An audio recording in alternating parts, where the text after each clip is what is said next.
My people, una good afternoon. How una dey? Welcome to TMT Tech in Mother Tongue with una usual guy, the tech gossiper. And you know say na this program na dey pieces tech question or explanation so that both old and young go understand am. So today, we wan talk about Microsoft Excel. Microsoft Excel na common program and many people know about am. Na program wey be say you fit use take do calculations. You fit use am take calculate your small business and you fit still use am for company as well to take do data analysis and also to take even take stock inventory and many things wey be say we no fit even mention dem finish. Abi na payroll wey be say you go take staff record and you go see how you dey pay dem. Use am take calculate the money wey you suppose to pay dem. You see am? So with this Microsoft Excel, you fit do a lot of calculation wey be say if it's me you do am with hand, e go take you time. No matter where you dey, whether na kitchen or na conference hall or any place at all, Excel go follow you reason matter and e go dey very fast when you dey reason matter. Person wey e sabi Excel na im dey shine like bulb wey get light for office because e go come get value and dem go wan use am well well because e go fit solve a lot of problem wey be say if you use hand take solve, e go hard. So wetin we wan do next na to see how we fit take use this Excel practically because we don already understand wetin we fit use am do. Say we fit use am do something both at company level and even for our house or small business. Now, as you see my screen, they call am Microsoft Excel, but some persons go just say MS. MS na for Microsoft. So MX Excel. So if you hear MX Excel or Microsoft Excel, na the same thing, make you no fear. So now, how we fit take work with the program? The first thing wey be say we need to do na to open the program. And how we go fit take open am the way you dey open other program. Like here now, I will just call my search here. I go click here and I go type Excel. Excel go come out. This one na the one wey I wan open. So as I click on am, e go dey load. So my Excel don open and wetin you dey see for the screen na so the program just be. But wetin I go want make we do, make we trek enter the program so that we go understand the environment. Because now when we understand the environment, now we go fit take work with am very well. So now if you look the top of Excel, you see one thing wey say dey write there like book 1 hyphen Microsoft Excel. That one dem dey call am title bar. That title bar na im dey hold the title of your work. Any work wey you do, the name you take save am, na there e dey appear. But since we never save this work, that's why I put am book 1. Then we come get other features too again. Like here you see something like file, home. You see as I dey click am, insert, page layout, formulas, data, review, view. All this one dem dey call am pane. Now, wetin this pane dey do? They contain different things, different tools wey be say you fit take work with Excel. When we mean tools, all these tools if you click on them, e get wetin dem go fit do. So now when you understand the tool, you go fit use them. For example, if I come home, if I click home now, these one are the tools wey home get. For example, this bold tool, you fit use am take make text dey more visible. Make e bold well well, make dem dey see am as if the ink catch am well well. This one na italic. You fit use am make text do as if dey bend body small. As you dey work with am, you go see am. If you wan apply color to text, you go use this one wey dem dey call font color. While if you wan apply, you wan increase the size of text, you see this one where e get 11. They call am font size. So now just to click that arrow there, they increase the size. So you get a lot of tools. And as we dey work with the program, we go dey understand the tools. Na so e be. Now, if you comot for home, for example, you can't go insert, you go see another set of tools again. Now there you go take note say Excel, you fit use am take plot chart. You know wetin be chart now?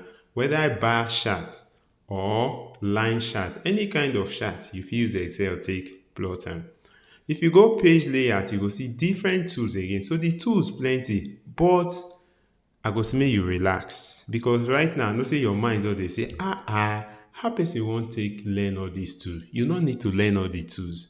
You know wetin you just need to do? Just understand the basic tools wey be say you need to work with.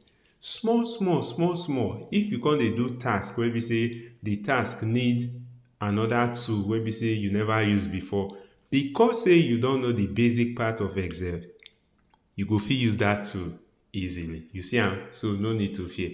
Even many experts, they no even know up to like 50% of wetin Excel get, because every day na new features dey come. So since we don understand that part, make we go the next one. You see this one where they put A1, this one na cell name box. You see the name don appear, cell name box. Make I see whether I fit increase. Oh, I no go fit increase am. But that one na cell name box. You see am? Then by the right hand side, you come get wetin they call formula bar. Now you take get this F and small x. They call am formula bar. We go see wetin these two dey do. This one here, I no need this one. This one where they put document recovery, I'll just click close. Okay, so that space go dey that place. Fine. So the next two we wan look na this column heading. You see all this one wey be say dem label A, B, C, D, E, F down. All these ones na column heading. You know say column na dey stand like tree. So na column heading. While the other one where the number 1, 2, 3, 4, 5 down, these ones that be na row heading. If you go down, you see say e still dey count. And the same thing with the column. If you go scroll go your right hand side, you go see say e still dey count. Even after I reach Z, e no gree stop. E say e no go stop, na so e continue to dey count dey go. You come dey see something like AA, AB, AC, just like that. But now, e get wetin I wan show you. If you check, we get for our screen, we get columns and we get rows. The columns na be the one wey be say dem label ABC. While the rows, they label them 1, 2, 3. Now the row na it sleep. Now it be like they call them horizontal. While the column na vertical, stand like tree. You understand? So now, if you watch the rows and column, they meet for different points. Like all these box where you dey see so. Now because say the columns and the row meet, now make they take form all those box. So all those box, they call them cell. For example, all the things wey be say you wan type for Excel, na all this cell you go dey type am. If you wan type figure, you go put am inside cell. If you no get how you wan take type, or you no go put am inside cell. So like this one now, if I wan type for this place where my mouse pointer dey now, I go just put the mouse pointer on top, click am. To show say you don select am, you go come see this black rectangle. E mean say e don dey selected. So anything wey you type, e go appear for there. If I type 454, you go see say e appear for there. If I wan type for another place, I go move the pointer go another place. Maybe na here I wan type put, or maybe I wan type am near the previous one. I go just click am. You go see say that black box, e don appear for there again. Mean say this new cell don dey selected. I fit type 7. The same thing if I wan type for any other place, just like that. So now, since we don understand this cell, e get wetin we need to understand. Each cell get address. You dey surprise? Your house no get address. If your house no get address, how dey fit take deliver products to your house? E go hard. So each cell get address. And you know wetin make each cell get address? So that when you wan tell Excel say make e copy or make e calculate something for you, you go show am the address of where that thing dey. So you go the address, pick that figure, then the address of the other figure, e go pick am and e go add them for you. Na so e dey work. Now for us to know the address, you see this letter, this figure we type first time 54. If you take and go up, check and go up, you see say na the letter D, which is the column heading. If you come trace and go the row side, you go see say na the figure 4. So this one they call am D4. The address of here na D4. So if you tell Excel say make e check where D4 dey, any figure wey e dey get there, make e add am, make e pick the figure, make e manipulate am or add am to another figure. Excel go just locate the D4. So it depends on the address wey you give Excel. So how we take dey know say our address correct? As I select this 554 now, if I call this same cell name box, I go see D4. It means say na cell D4.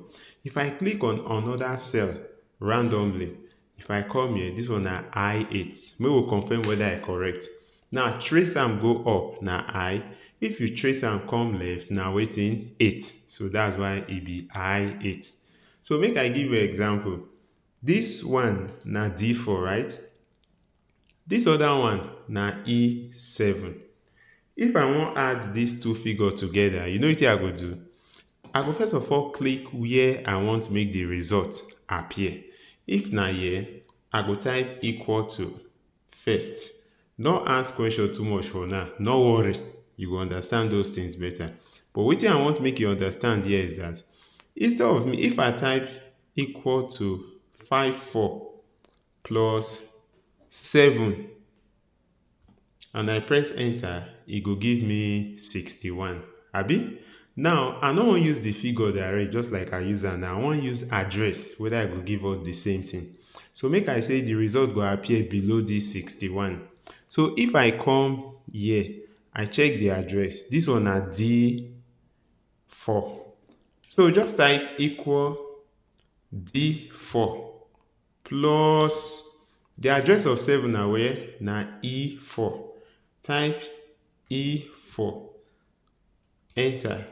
I think e give us the same 61. Correct. So you see am, na so the address dey work. The figure fit work o, but for Excel, one of the things wey be say dey do wonder pass and wey dey make Excel calculation dey very fast na this cell address. Because you fit just calculate for just one line and you get up to 100 line. With this cell address, the 100 line go just calculate automatically. We go reach that side, you go see am. So next, what we wan check na our sheet. If you come down, you'll see sheet 1, sheet 2, and sheet 3. Now, e get something wey be say I no explain give you for the beginning because you may not understand. Now I go take explain am. You know notebook wey be say dem dey carry go class, or when you use when you still be student, if you no longer be student o. That notebook, you fit buy 100 leaves, you fit buy 50, 60 leaves, yes, or 40 leaves. Make you say, make we assume say you buy 40 leaves. That 40 leaves na book you buy, abi? And when you open the book, you come see many pages. Na those pages na you go dey write put. No be so? Na so Excel be too. You see, the whole of the Excel screen like this, all these things wey you dey see so, na workbook. So any name wey you want to save the workbook, you fit use am take save am. So the workbook now be like our normal 40 leaves book. Why the sheet 1, sheet 2, sheet 3, they be like page for our book? Because for sheet 1 now, see wetin we get. I dey sheet 1 now. If as make I go sheet 2, I go just come click sheet 2. You see anything for there again? No. Because wetin dey sheet 1 no be dey sheet 2. Make we put something for sheet 2. Make we say 99999. Make we come go sheet 3. Sheet 3 empty. Make we put 11111. Now if we go back, sheet 1, see wetin you get.